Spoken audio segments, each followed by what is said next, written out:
Olá, eu sou o Ricardo Aralius, estrategista do Santander Private Banking. Hoje, segunda-feira, 17 de maio. Os dados de atividade econômica na China, que foram divulgados nessa manhã, eles já são referentes ao mês de abril e, portanto, eles abrem, os indicadores do segundo trimestre por lá.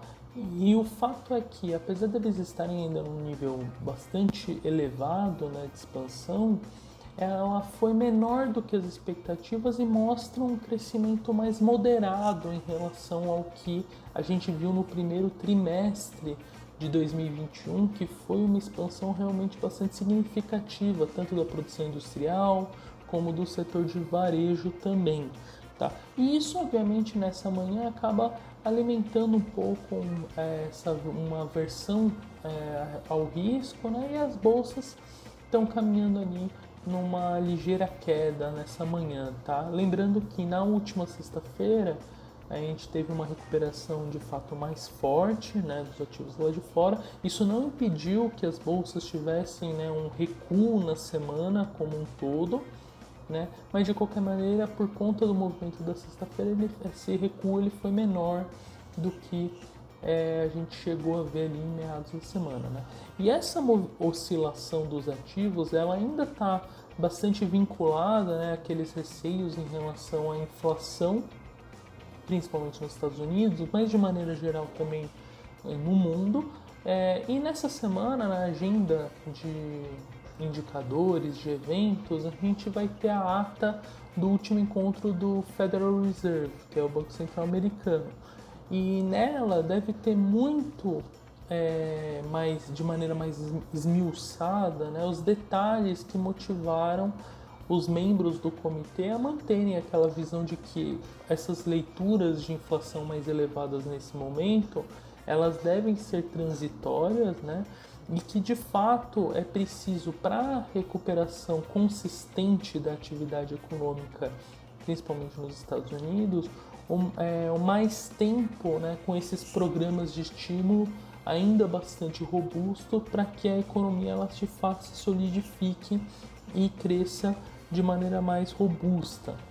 E além disso, nós teremos também nessa semana as prévias dos PMIs nos Estados Unidos e na Europa, e esses sim vão servir de termômetro para a gente identificar como que está o caminhar da atividade econômica por lá. Lembrando que nas últimas semanas a gente teve sim algumas surpresas que ficaram abaixo das expectativas, ainda que em níveis razoáveis, de expansão, em meio a toda essa preocupação quanto à questão da inflação, no mundo. Isso acabou fazendo com que os mercados ficassem de fato mais sensíveis, tá? E quando a gente olha aqui para o Brasil, de fato nós não temos grandes divulgações, em termos de indicadores essa semana, mas vai ser bem importante acompanhar o Boletim Focus, que deve ser divulgado daqui a pouco, em relação às expectativas quanto ao PIB de 2021. A gente tem tido, nas últimas semanas, surpresas positivas em relação aos dados de atividade econômica aqui no Brasil, e isso vem sustentando boa parte da percepção de que o segundo semestre a gente de fato pode ter uma recuperação mais forte do que era esperado ali em meados de fevereiro, março, quando você estava no pior momento ali da segunda onda da pandemia aqui no Brasil. E agora, com esses números já referentes a março, entrando para os números de abril, a gente vê que o impacto ele de fato foi reduzido. Então agora isso está gerando revisões de PIB de 2021 para cima. Vai ser bem importante acompanhar também essa semana se a Comissão de Constituição e Justiça da Câmara dos Deputados vai de fato conceder o parecer sobre a reforma administrativa. Aparentemente seria pela sua admissibilidade, e isso permitiria que a Câmara desse sequência à tramitação da matéria, criando a comissão especial que vai analisar o tema, e aí a partir daí que a gente vai ter uma percepção mais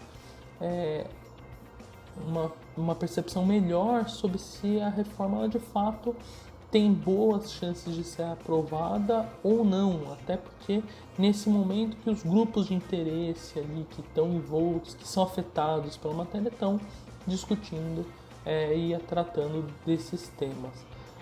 Eu fico por aqui, bom dia a todos.